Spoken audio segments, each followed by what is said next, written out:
All right, cool. So here we are at Suzanne Rouget's Earthship build.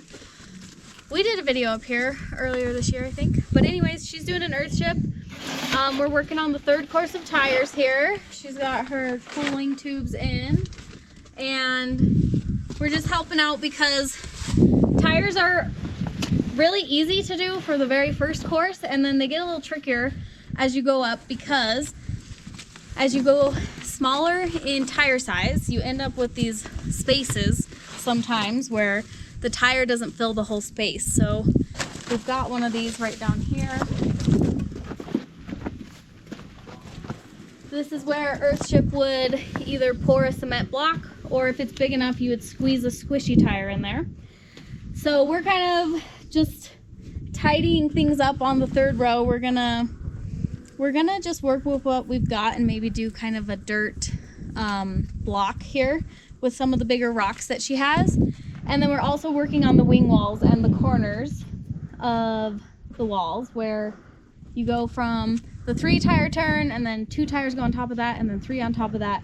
And we are also wrapping the vapor barrier and the insulation around so that the berm can come up against it. Winter's coming. Winter's coming. Winter's here already up there. All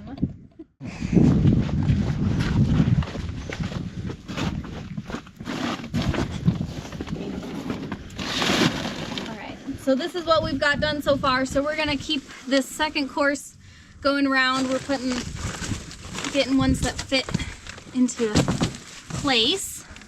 I like the looks of that one. We've got the cardboard going down because it's the second course. So the use of this is so that dirt doesn't fall through.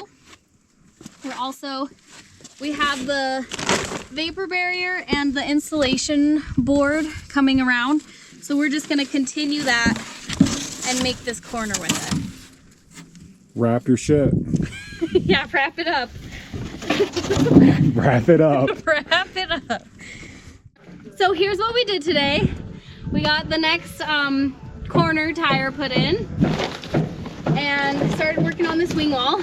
Also continued the insulation coming up with the vapor barrier along the back side of the tires. So I like to keep that going all together because it's just easier to do. And then Pete invented this lovely block, which is basically acting just like a cement block would, like you would do. This soil that we have here is very full of rocks and clay. So basically once it's tamped in, it's like a adobe block. So it worked perfect. We got these tires snugged in here and yeah, ready for course number 4. Owner Builders Unite! Like and subscribe, baby! Classic.